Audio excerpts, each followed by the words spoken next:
Hello and welcome back to Bookish. Today I'm here with a tag for you because it's Tag Tuesday. Some time ago I was tagged by Shawn the Book Maniac to do what I believe is a tag he created called the page 112 tag. The idea here, which I think Shawn got, he said, from a literary prize, where they just read page 112 or they read a page from a novel and then they base their decision about the novel or which novel is the best on that one page. So he tagged me to do this a while back, and it seems like a really intriguing tag. And so I wanted to do that today for Tag Tuesday. I'll leave a link to Shawn's tag video down below. So I chose 3 books from my shelf. These are all books that I've had for some time and haven't gotten around to reading, and so I thought, well, this is a good excuse to at least look at them, maybe decide which ones I want to keep, which ones I'm most likely to get rid of. So the first book I chose for this page 112 tag was All the Names by Jose Saramago. I've had this book for quite some time, and I've started reading it several times, but it's never really made the cut for me as the book that I was going to keep reading. So I read page 112, and here that is. After the nurse had left, Senor Jose remained lying down for a few more minutes, not moving, recovering his calm and his strength. It had proved a difficult dialogue, with traps and false doors swinging open at every step. The slightest slip could have dragged him into a full and complete confession if his mind had not been attentive to the multiple meanings of the words he carefully pronounced, especially those that appeared to have only one meaning. Those are the ones you have to be most careful with. Contrary to what is generally believed, meaning and sense were never the same thing. Meaning shows itself at once, direct, literal, explicit, enclosed in itself, univocal, if you like, while sense cannot stay still. It seethes with second, third, and fourth senses radiating out in different directions that divide and subdivide into branches and branchlets until they disappear from view. The sense of every word is like a star hurling spring tides out into space. Cosmic winds, magnetic perturbations, afflictions. At last, Senor Jose got out of bed, put his feet in his slippers, and drew on the dressing gown that he also used as an extra blanket on cold nights. Although gripped by hunger, he opened the door and looked out into the central registry. He could feel within himself a strange boldness, a feeling of absence, as if many days had passed since the last time he had been there. Nothing had changed, though. There was the long counter where they dealt with petitioners and supplicants, beneath him the drawers where they kept the index cards of the living, then the 8 tables for the clerks, the 4 for the senior clerks, the 2 for the deputies, the large desk belonging to the registrar with a light above it still on, the huge shelves reaching up as far as the ceiling, the petrified darkness on the side inhabited by the dead. Okay, so that's actually kind of intriguing. Senor Jose is in some kind of a medical facility, but he's worried about the questions or the conversation he had with the nurse and what that might have revealed. I have no idea what he might be worried about. I don't have any idea if he's just being paranoid. And then he seems to be thinking about work where he is apparently absent. So that's pretty intriguing. I like Jose Saramago as a writer, and so I'll probably keep this book. It's a really nice hardback that I've had for some time. I'll keep this book, and I'm pretty sure I'll get around to reading it sometime. So that's a pretty good start for page 112. The second book I chose was The Island of the Day Before by Umberto Eco. So I've read The Name of the Rose by Umberto Eco, and I've tried to read Foucault's Pendulum several times, but I've never been able to get past page 50 without being confused and somewhat frustrated. But I've had this book for some time. I don't even remember exactly when I bought it or why, probably because I like The Name of the Rose so much. But I read page 112, and here's that reading.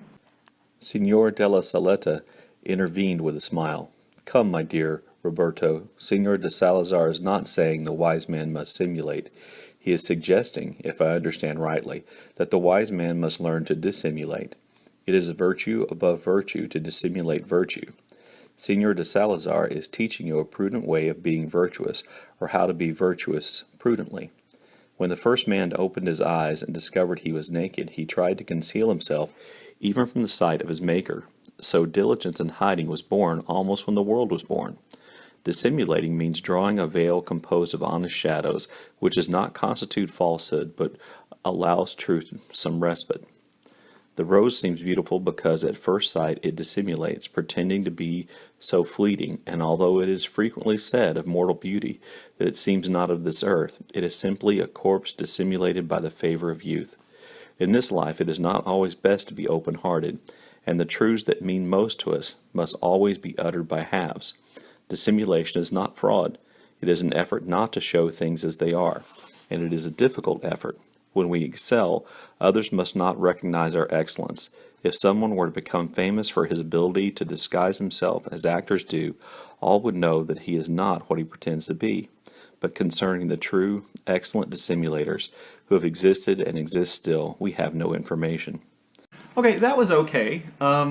It seems to me that since most of it's in the form, most of what I read is in the form of dialogue, I'm not sure that I get the best representation about what the book is about, or even the writing style, just about how Echo writes in the voice of this one character. It's a little intriguing because the character seemed to be trying to convince another character that lying or misrepresenting something is okay, and that does lead to questions like why and what they want this person to misrepresent or dissimulate about. That's kind of interesting. I have to be honest with you, I wasn't really blown away by the writing, and again, because it's in dialogue, they may not be entirely fair, but I would say that of the two I've read so far, this one doesn't beat out all the names. So the third book I chose was An Instance of the Finger Post by Ian Pearce. I've had this book for some time ago. My wonderful sister gifted it to me for Christmas, and I've paid her back by not reading it, even though I hear nothing but good things about Pearce and his novels. And as a matter of fact, I've tried to started this book on more than one occasion, and I just haven't been able really to get into it. But I thought, hey, that's a good candidate for the page 112 tag, so I read page 112. The problem was, page 112 was actually just like one paragraph at the end or only, maybe a third of a page. So I actually read page 111. I hope that's okay, Shawn. And page 111, this is the reading of page 111 right here. And so we set to work, stuffing his cavities with strips of linen to present a good appearance, sewing him up, then bandaging the wounds in case any fluid should emerge to stain his funeral garb. Never looked better, in my opinion, Lower said, when Grove was finally dressed in his best and placed comfortably on a chair in the corner with the bottles containing his organs lined up on the floor. Lower, I saw, was determined to have those at least. Now the final test. He took the man's heart, put it in a small earthenware dish on top of the stove, and poured a quarter pint of brandy over it. Then he took a splinter of wood and lit it at the stove and thrust it into the bowl. "A bit like plum pudding, really," he said tastelessly as the brandy exploded into flames. We stood around and watched as the liquid burned and then eventually sputtered out, leaving an exceptionally unpleasant odor in the air. "What do you think?" I examined Dr. Grove's heart with care, then shrugged. "A bit charred over the surface membrane," I said, "but no one could say that it has been consumed even partly." "My conclusions as well," Lower said with satisfaction. "The first real evidence in favor of poisoning. That's interesting." "Has anybody ever tried this test on someone who has indubitably not died of poisoning?" I asked.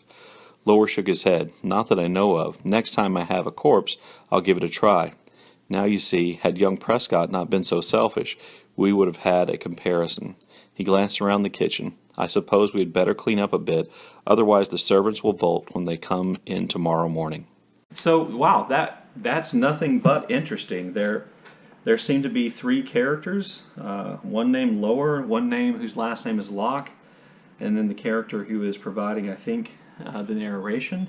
There's another person, whose last name of Grove, who is clearly, at least I hope, dead, because they are stuffing his body cavity with linen to make him look like his organs haven't been taken out. They have clearly taken the organs out of this dead man, who is also in his own house, and are collecting them and examining them. They perform an experiment, I guess, where they put his heart into a dish and set it and cover it with brandy and set it on fire. And from this, they think they can determine if his death was a result of poisoning. That's pretty interesting stuff. And then they sew him back up and they sit him up at the end of the table and they clean up their mess so his servants don't freak out. Aren't they going to freak out when they realize he's dead? And isn't somebody going to look? Anyway, so there are lots of intriguing things about this, I have to say.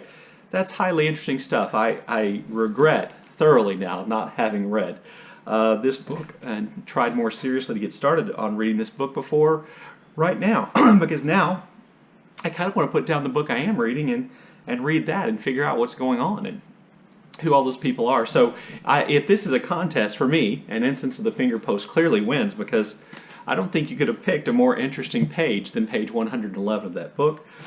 Second for me would be All the Names by Jose Saramago. I liked the writing. It's clear, it's direct, it's elegant, I think, in its simplicity, and there was some interest about the character. Is Senor Jose a prisoner? Is he an invalid? Is he mentally ill? Is he physically ill? Is he paranoid? Does he have a reason to be paranoid? There's some intrigue there.